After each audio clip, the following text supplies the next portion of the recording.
Hey everybody, and welcome back to Tech Talk. Today we're going to be doing a review on the Xiaomi Mi Max 2.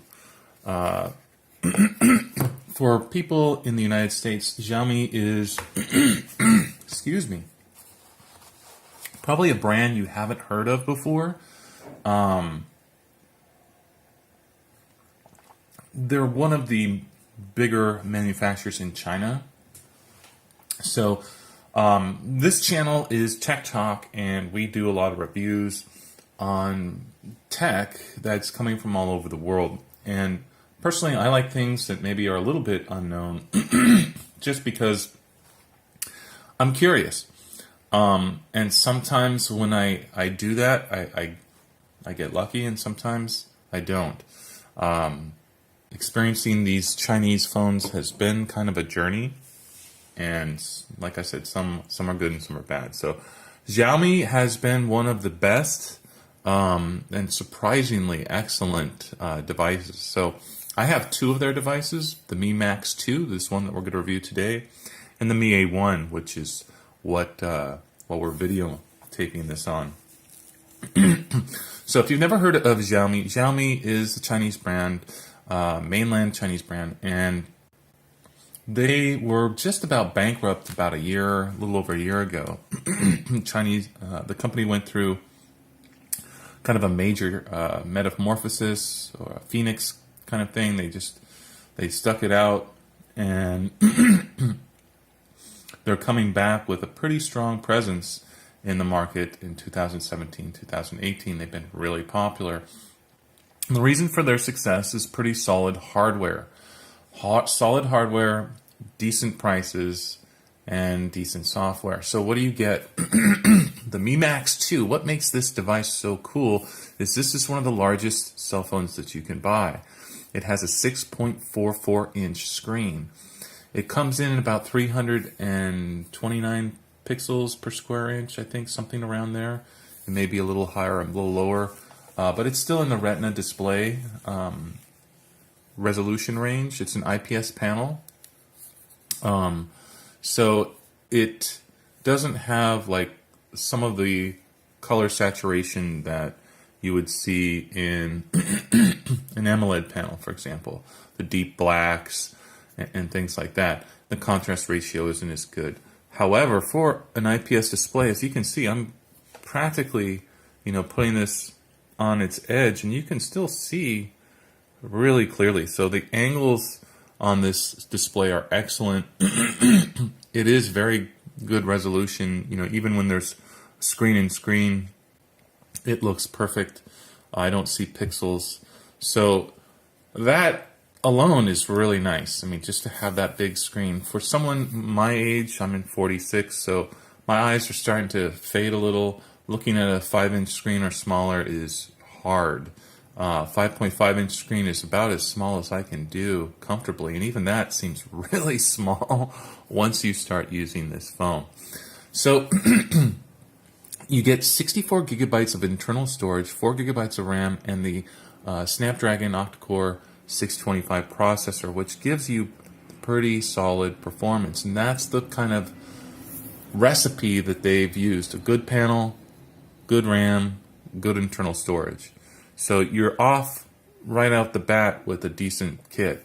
If you add to that the build quality that they put on these devices, I mean, the Mi Max 2 isn't as premium build as the Mi A1, but it's still very good. I mean, it's all aluminum, all over. There's no camera bump.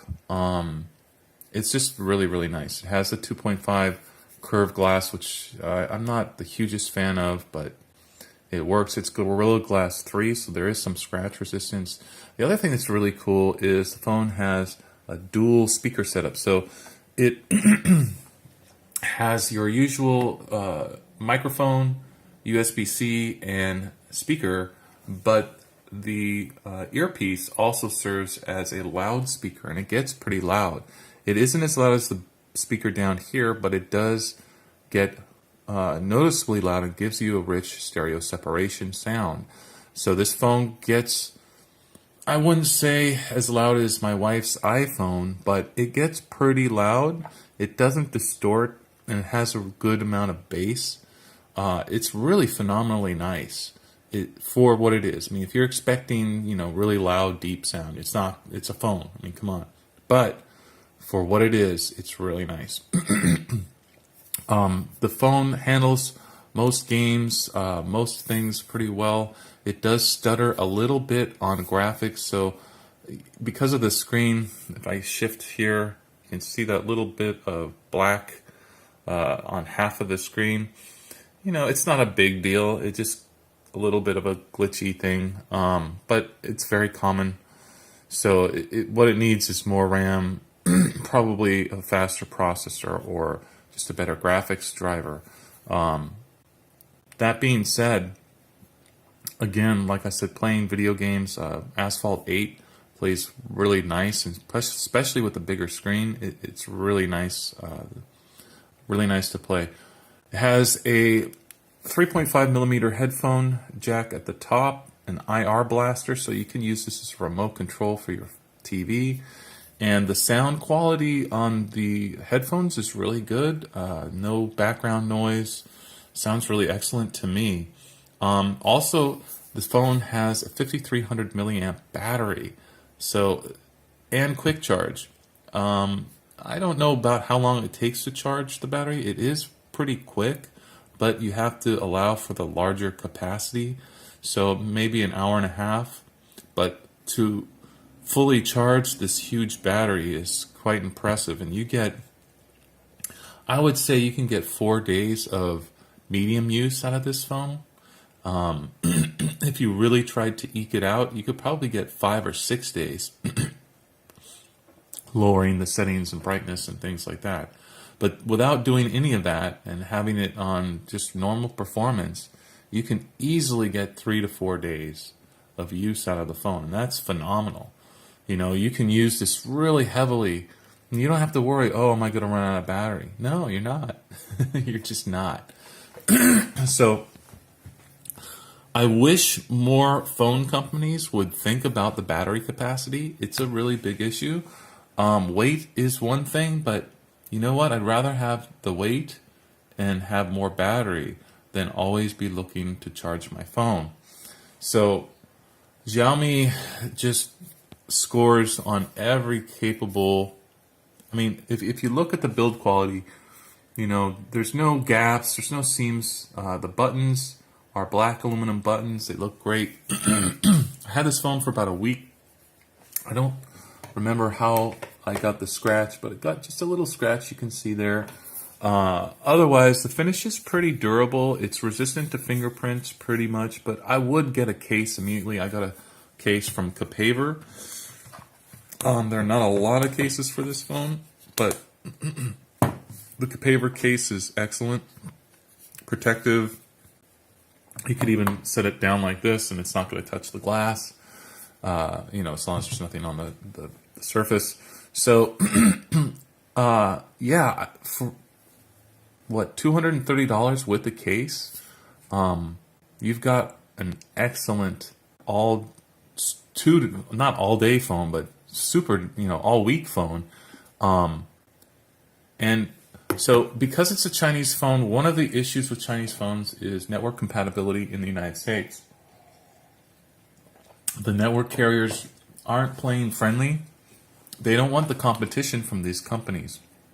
They don't want Xiaomi in America because iPhone and Lenovo and all these other companies have put in so much profit. They charge so much more for their devices because they have to, because of the warranty support that they offer.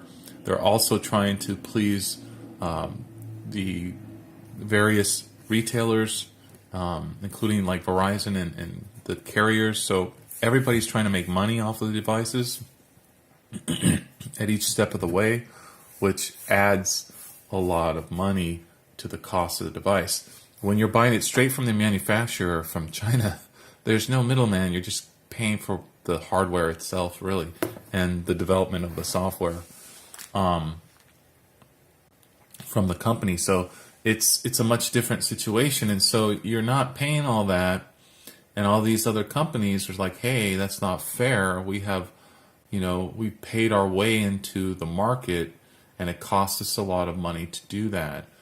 And so that's why you're hearing all of these security warnings, like don't buy a Huawei phone, don't buy a Xiaomi phone, don't buy a ZTE phone because they're state-owned and all this. Look, everything that's being manufactured is state-owned in China. Come on. Let's be realistic. And secondly, most, if not all, of the cell phones are made in China anyway. So if they wanted to do something to compromise the security, they could put a hardware feature on all these devices. We wouldn't even know it, and they could be compromising our security. So if that was really a concern, they wouldn't be manufacturing them there at all. So I take it with a grain of salt. There are some security concerns with some of the lower cost Chinese brands. So if you're going with Doogee, Liago, or some of the other brands that are really inexpensive and they're offering a lot of tech, you have to wonder how they're doing that. And one of the ways they do that is by putting spyware and malware on the phone and getting money on the back end, so to speak. So you want to avoid that. But Xiaomi is definitely not one of those companies. I would take a little bit. I mean, you don't know because they do have a backup system. I've read their privacy policy. It seems very straightforward, just like any other company. The only issue that I have is because the data is stored in China. And obviously, in order for a company to be as big as Xiaomi, they have to be linked with the Chinese government somehow. So that means that my data is being observed in some way by the Chinese government. So, I mean, that's just something you have to understand. But that could be said about every single device that's made there, not just the Xiaomi or the Huawei. And so why is it that the Apple phones are okay, the Lenovo phones are okay, but the Huawei and the Xiaomi phones are not? Doesn't make sense. So anyway, beyond that, politics. So the thing is, you're not going to see these in the United States. You're not going to be able to pick it up. You're going to have to buy it online from a Chinese retailer like GearBest, Geekbuying, or Banggood. Those are the three retailers that I would stick with. I've used all three, and I've had decent results with all three. I wouldn't say one is better than the other. They're all about the same. The caveat with the Chinese retailers is once you get the device, that's pretty much it. You're on your own. You have a problem, you got to deal with it. They do have warranty support, but it's slow and you got to send it back to China. So unless the thing is DOA or you have some other issue with it, you're kind of on your own. Now with GearBest, one of the things that they offer is shipping insurance. So if there is a DOA, they will ship you a brand new unit, no questions asked, right away. And then you can either keep the old one or send it back or whatever.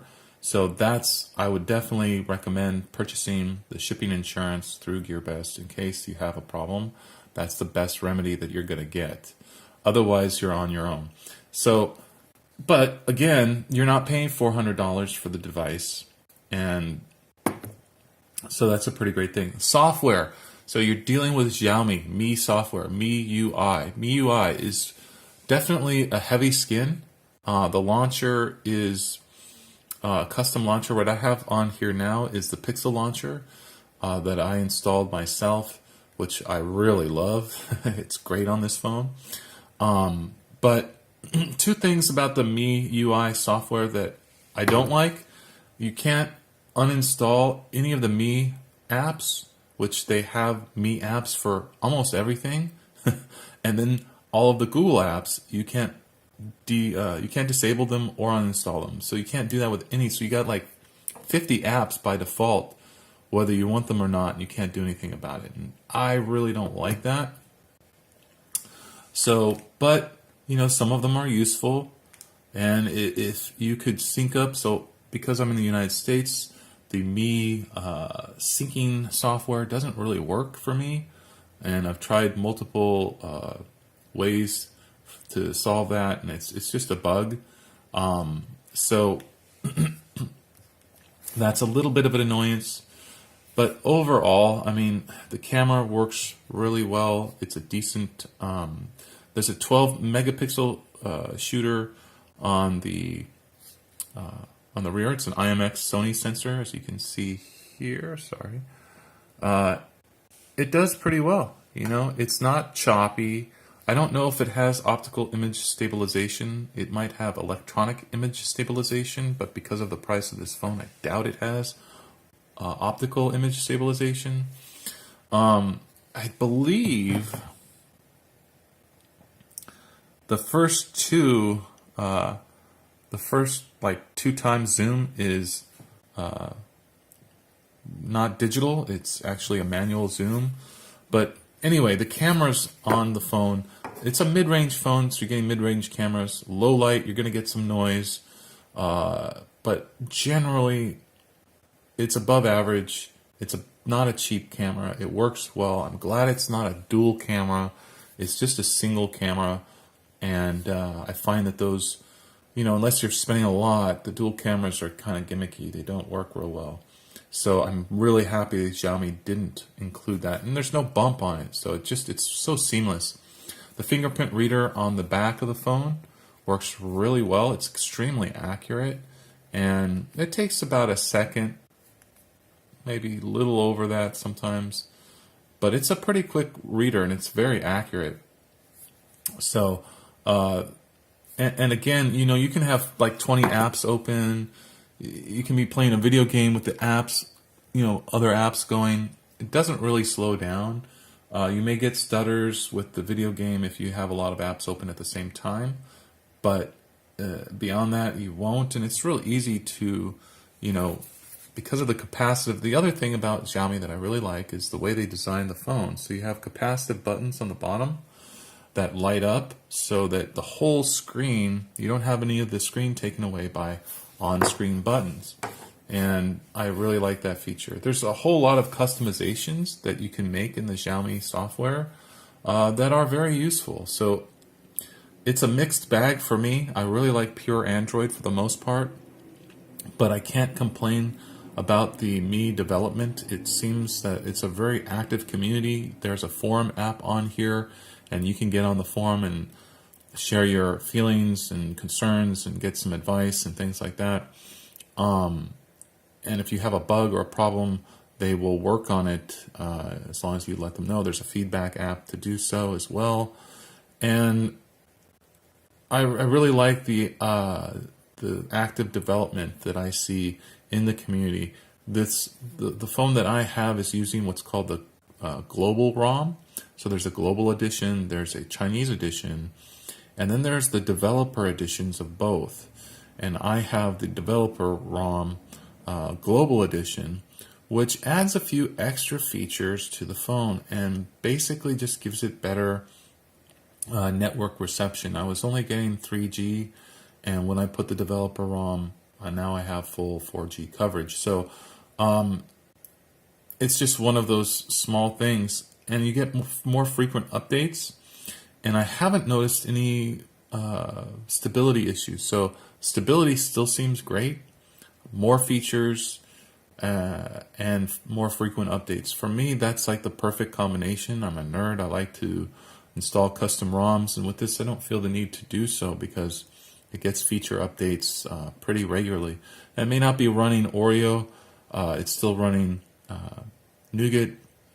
There may be plans for an upgrade to Oreo. There may not be. I'm not really sure. I don't think it makes a whole lot of difference because there's nothing really missing. You can use dual apps on this, just like you can in Oreo. And it's very stable. So, I'd rather have the stable OS than the more buggy OS for a phone like this for my daily driver.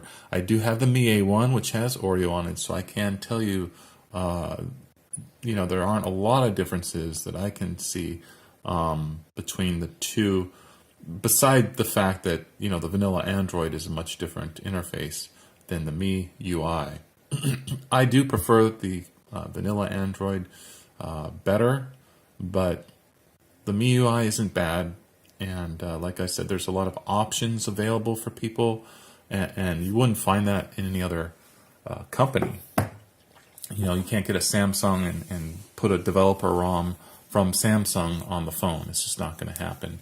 And you can unlock the phone from Xiaomi. You can you have to wait 3 days, but it's a pretty straightforward process, and then you can flash anything you want. So they're more open for customized ROMs and things like that for people that are into that kind of thing, which is definitely something that I appreciate. So, you know, if you are kind of tech savvy, you don't mind a little bit of risk, and you don't like spending $800, $600, $1,000 on a phone, but you want a bigger screen than the normal 5.5 inch, the Mi Max 2 is perfect. It really is the best device out there.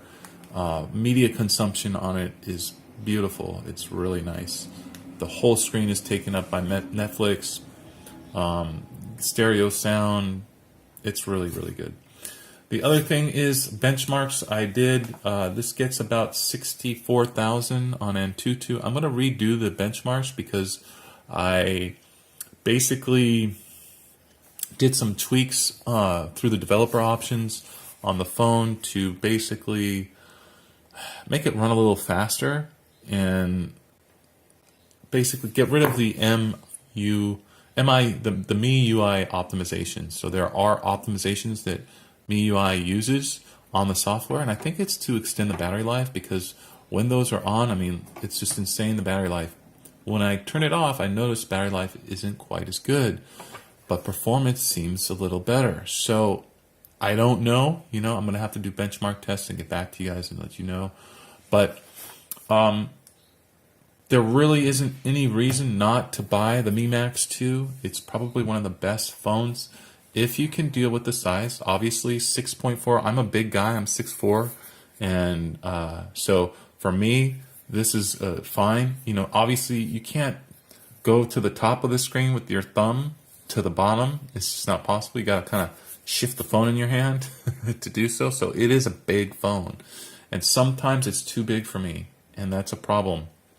And that's why I have the Mi A1, which is a 5.5 inch phone for those cases. So just, you know, understand the risks, but I think the benefits way outnumber any of the risks that you would get. If you purchase the insurance from whatever retailer you get, you're going to be solid. And there will be a Mi Max 3 coming out. Now, they released this, I believe, in September. So there'll probably be the Mi Max 3 coming out around the same time. I don't know. But definitely Xiaomi is going to be releasing new devices. Probably their higher end first, and then